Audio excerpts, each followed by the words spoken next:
అలానే మిస్ఎస్ రావు మనకి ఈ ఫోటోలో కనిపిస్తుంది ఆంధ్రప్రదేశ్ చీఫ్ సెక్రటరీ విజయానంద్ గారు. ఈయన నవంబర్ 30వ తారీఖున పదవీ విరమణ చేయాలి. మామూలుగా ఆయన టెన్యూర్ అయిపోతుంది. ఎందుకంటే డిసెంబర్ 2024లో ఆయన చీఫ్ సెక్రటరీగా బాధ్యతలు స్వీకరించారు. ఆ రోజున నీరబ్ కుమార్ ప్రసాద్ గారి రిటైర్మెంట్ తర్వాత ఈయన బాధ్యతలు స్వీకరించారు. నవంబర్ 30వ తారీఖు తోటి ఈయన టెన్యూర్ ముగుస్తుంది. పదవీ విరమణ చేయాలి ఆయన. ఈయన ఒక సంచలనమైన నిర్ణయం తీసుకున్నారు రీసెంట్గా. ఆయన జీవో కూడా ఒకటి రిలీజ్ చేశారు. ఆయన జీవోని కనుక చూస్తే ప్రభుత్వ ఉద్యోగుల పట్ల ఆయనకి ఎంత అభిమానం ఉందో అర్థమవుతుంది. ఎందుకంటే విజయానంద్ గారు అని అంటే అందరికీ తెలుసు. కొన్ని విషయాలు నేను ఓపెన్ చేయకపోవడమే మంచి అని చెప్పి ఓపెన్ చేయలేకపోతున్నాను. రోసీ గారు ముఖ్యమంత్రిగా ఉన్నప్పుడు ఒక మాట అనేవాళ్ళు విజయానంద్ గారి గురించి. అది నేను రివీల్ చేయలేకపోతున్నాను. కానీ విజయానంద్ గారు అంటే ఏంటి ఐఏఎస్ సర్కిల్లో బాగా తెలుసు. 92 బ్యాచ్కి సంబంధించినటువంటి ఐఏఎస్ ఆయన సుదీర్ఘకాలం పాటు ఎలక్ట్రిసిటీ విభాగంలో ఎలక్ట్రిసిటీ రంగంలో పనిచేశారు. ఆయన ఆర్థిక స్తోమత ఏంటి, ఆయన కెరీర్ ఏంటి అనేది ఐఏఎస్లందరికీ తెలుసు. ఐఏఎస్లు తెలుసు, ప్లస్ అఫీషియల్గా కూడా ఎప్పటికప్పుడు ప్రభుత్వ ఉద్యోగులు జనరల్గా వాళ్ళ యొక్క ఆర్థిక పరిస్థితులు కానీ లేదా కెరీర్ విషయాలు కానీ అప్డేట్ చేస్తూ ఉంటారు. అయితే ప్రత్యేకించి నేను ఎందుకు చెప్పాల్సి వస్తుందంటే ఉద్యోగులకి 7,500 కోట్ల రూపాయలు రావాల్సినటువంటి బకాయిలను క్లియర్ చేశారు. ఇంత కష్ట పరిస్థితుల్లో కూడా ఈయన చీఫ్ సెక్రటరీ అయిన తర్వాత. అలాగే కాంట్రాక్టర్స్ కొంతమందికి అమౌంట్స్ రిలీజ్ చేయగలిగారు. ప్లస్ ప్రతి నెల 1వ తారీఖు సామాజిక పెన్షన్లు కూడా ఇప్పించగలుగుతున్నారు. ఇవ్వడానికి అనుగుణమైనటువంటి పరిస్థితుల్ని తీసుకొచ్చారు. సరే, ఇవన్నీ ఒక ఎత్తు అయితే విజయానంద్ గారు తాజాగా కార్మికుల చట్టాలని మారుస్తూ కార్మికుల పని గంటల్ని 8 నుంచి 10 గంటలు చేస్తూ ఒక జీవో రిలీజ్ చేశారు. విజయానంద్ గారు ఐఏఎస్, సీనియర్ ఐఏఎస్. కార్మికులకు 10 గంటల పాటు ఉద్యోగ కాలం టైము పని గంటల్ని 8 నుంచి 10 గంటలు చేసినప్పుడు మరి ప్రభుత్వ ఉద్యోగులకు కూడా ఈ నిబంధన ఉండాలి కదా అని చెప్పి ఎందుకు ఆలోచించలేదు? ఈ విషయాన్ని ముఖ్యమంత్రి గారికి చెప్పాలి కదా విజయానంద్ గారు. ఇది చీఫ్ సెక్రటరీగా ఆయన బాధ్యత కదా. ఆయన జీవో ఇచ్చారు. ఆయన సంతకంతో కదా జీవోలు వచ్చేది. జిఐడి నుంచి చీఫ్ సెక్రటరీ సంతకం లేని రాదు.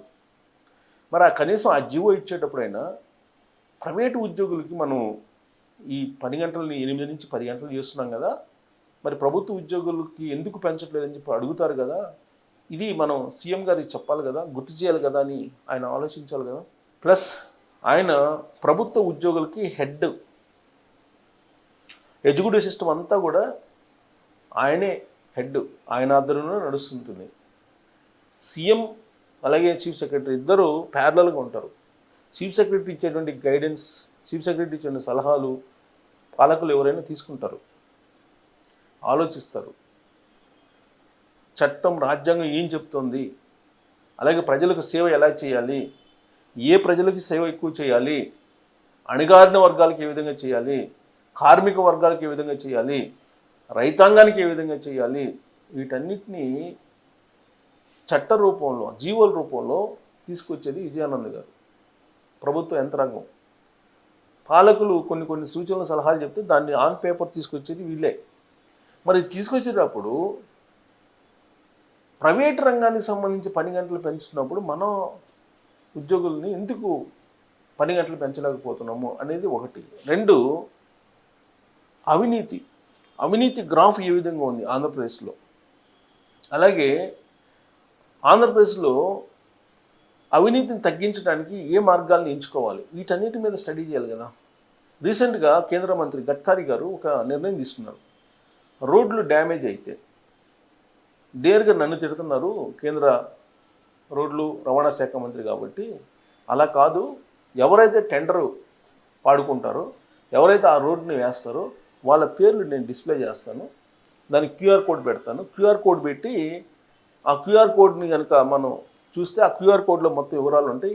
ఆ కాంట్రాక్టర్ పేరు ఏంటి, ఎప్పుడు ఈ రోడ్డు నిర్మాణం చేశారు, దానికి ఎంత ఖర్చు అయింది, దానికి ఎస్సీలు ఎవరు, డిఈలు ఎవరు, ఆ రోజు ఉన్నటువంటి అధికారులు ఎవరు, మొత్తం డిస్ప్లే చేస్తాను. వాళ్ళ శాలరీస్ ఇవన్నీ నేను డిస్ప్లే చేస్తాను. వాళ్ళ క్యాడరు, వాళ్ళ శాలరీస్ అన్నీ డిస్ప్లే చేస్తాను. కాబట్టి వాళ్ళకే ఫోన్ చేస్తాను, వాళ్ళ ఫోన్ నెంబర్లు కూడా ఇస్తాను అని చెప్పి గడ్కరీ గారు చెప్పారు. ఇలాంటి ఆలోచనలు చేయాలి కదా విజయానంద్ గారు చీఫ్ సెక్రటరీ హోదాలో. ఒక విజయానంద గారు కానీ చీఫ్ సెక్రటరీ హోదాలో ఎవరున్నా కానీ అవినీతి రహిత పాలన ఏ విధంగా తీసుకురావాలి అనేది ఎగ్జిక్యూటివ్ సిస్టమ్ నుంచే రావాలి. అలాగే ఎగ్జిక్యూటివ్ సిస్టమ్ పర్ఫెక్ట్గా ఉంటే పాలకులు కూడా ఒక అడుగు కూడా ముందుకు వేయలేరు, రాజ్యాంగానికి విరుద్ధంగా లేదంటే చట్టాలకు విరుద్ధంగా. అవినీతి ఏ విధంగా ఆంధ్రప్రదేశ్నే కాదు భారతదేశాన్ని ఏ విధంగా దహించి వేస్తుందో విజయానంద్ గారికి తెలియని అంశం కాదు. ఇదంతా నేను ఎందుకు చెప్తున్నానంటే, మనం ప్రజాసేవకులు అనేటువంటి భావన ఉద్యోగుల్లో కలగాలి. పరిపాలకుల్లో, ప్రజాప్రతినిధుల్లో ఆ భావన కలిగించడానికి చంద్రబాబు నాయుడు గారు ప్రతి వేదిక మీద చెప్తున్నారు, మనం ప్రజాసేవకులం, ప్రజలకు సేవ చేయడానికి వచ్చి వాళ్ళ మీద పెత్తనం చేయడానికి రాలేదని చెప్పి చెప్తూ ఉన్నారు. మీరు కార్మికులకు 8 నుంచి 10 గంటలు చేసినప్పుడు మీరు జీవో తయారు చేశారు, ప్రపోజల్స్ తయారు చేశారు, ఆ క్యాబినెట్లోకి ప్రపోజల్ తయారు చేశారు, అలాగే అసెంబ్లీలో చర్చించడానికి మీరే ప్రపోజల్ తయారు చేశారు. అది తయారు చేసేటప్పుడు ప్రభుత్వ ఉద్యోగుల సంగతి ఏంటి అనేది కూడా మీరే తయారు చేయాలి. కానీ అది తయారు చేయకుండా ఓన్లీ ప్రైవేటు ఉద్యోగులకు మాత్రమే 8 నుంచి 10 గంటలు కార్మిక చట్టాలను మార్చేసి చేశారు. మీరు ఆలోచించండి, ప్రభుత్వ ఉద్యోగులు ఎంత పని చేస్తున్నారు, ప్రైవేటు ఉద్యోగులు ఎంత పని చేస్తున్నారు, ప్రైవేటు సంస్థల ప్రొడక్టివిటీ ఎంత ఉంది, ప్రభుత్వ సంస్థల ప్రొడక్టివిటీ ఎంత ఉంది, దీన్ని మీరు బేరీజ్ వేయండి. బేరీజ్ వేసి ఒక చట్టాన్ని తయారు చేసేటప్పుడు ఆ చట్టాన్ని అందరికీ ఇంప్లిమెంట్ చేయాలి అనేటువంటి భావనతో తయారు చేయాలి. ఇప్పుడు మీరు తీసుకొచ్చినటువంటి చట్టం, మీరు తీసుకొచ్చిన జీవో ఏంటి, నేను చదివి వినిపిస్తాను. సో విజయానంద్ గారు అంటే గౌరవం ఉంది సీనియర్ ఐఏఎస్ అధికారిగా, కానీ బాధ్యత కూడా ఆయన ఆలోచించిన కార్మికుల పని గంటల్లో మార్పులు, రోజుకి 8 నుంచి 10 గంటల పెంపు, చట్ట సవరణపై ఉత్తర్వులు 3 నుంచి అమలు. అంటే మనకు కాదు కదా పెంచుతుంది, అందుకని జీవో ఇచ్చేశారు. కార్మికుల పని గంటల విషయంలో రాష్ట్ర ప్రభుత్వం కీలక మార్పులు చేసింది. రోజువారీ పని గంటలను 8 నుంచి 10 గంటలకు పెంచింది. అయితే వారానికి 48 గంటలకు మించకూడదన్న నిబంధన పెట్టింది. దీనివల్ల వారానికి 5 రోజుల విధులు నిర్వహించే వారికి కొంత మేలు జరగనుంది. వారం మొత్తంలో పని గంటలు 48 గంటలు దాటితే కార్మికులకు ఓటీ కింద అదనపు మొత్తాన్ని చెల్లించాల్సి ఉంటుంది. ఈ మేరకు రాష్ట్ర ప్రభుత్వం ఆంధ్రప్రదేశ్ షాప్స్ అండ్ ఎస్టాబ్లిష్మెంట్ చట్టానికి సవరణ చేసింది. సంబంధిత జీవోను కార్మిక శాఖ కార్యదర్శి ఎంవి శేషగిరి బాబు సోమవారం జారీ చేశారు. మారిన పని గంటలు సోమవారం నుంచి అమల్లోకి వస్తాయని ఉత్తర్వుల్లో పేర్కొన్నారు. మొన్నటి వరకు వారానికి 14 గంటలు, నెలకి 50 గంటల అదనపు పనికి అవకాశం ఉంది. ఇప్పుడు క్వార్టర్కు అంటే 3 నెలలకి 144 గంటలే అదనపు పనికి అవకాశం కల్పించారు. మహిళా ఉద్యోగులకు సంబంధించి కొన్ని కీలక మార్పులు చేశారు. ప్రస్తుతం మహిళలు రాత్రి సమయంలో డ్యూటీ చేయాలంటే సంబంధించిన షాపులు, కంపెనీలు కొన్ని ముఖ్యమైన ఏర్పాట్లు చేయాల్సి వచ్చేది. 5 మంది కంటే ఎక్కువ మహిళలు ఉంటేనే రాత్రి డ్యూటీలకు అనుమతిస్తారు. వారికి ప్రత్యేక టాయిలెట్లు, భోజన గది, వారి పిల్లల కోసం ప్రత్యేక ఏర్పాట్లు చేయాల్సి వచ్చేది. తాజా సవరణ ద్వారా వీటన్నిటినీ ప్రభుత్వం తొలగించింది. మరి ఇది ప్రశ్నించాలి కదా విజయానంద్ గారు. ఇప్పుడు ప్రైవేట్ మహిళలకి ఇది చేశారు, మరి గవర్నమెంట్ మహిళలకి మీరు రాత్రి వేళల్లో పనిచేసే దానికి ఈ వసతులు ఏం లేకుండా చేయించగలరా? రాత్రి డ్యూటీ చేసేందుకు ఒక్క మహిళ ఉద్యోగి కూడా అనుమతించింది. సో రాత్రి మహిళలకు ప్రైవేట్ కంపెనీల్లో నీకు నిబంధనలు ఏమిలో మహిళలకు కూడా డైరెక్ట్గా తీసుకెళ్ళి ఉద్యోగం చేయించుకోవచ్చు. మరి ఇది కరెక్టేనా? మీకు ఒక చీఫ్ సెక్రటరీగా మీరు ఈ ప్రపోజల్ కరెక్ట్ కాదని చెప్పి ప్రభుత్వానికి ఎందుకు చెప్పలేకపోయారు?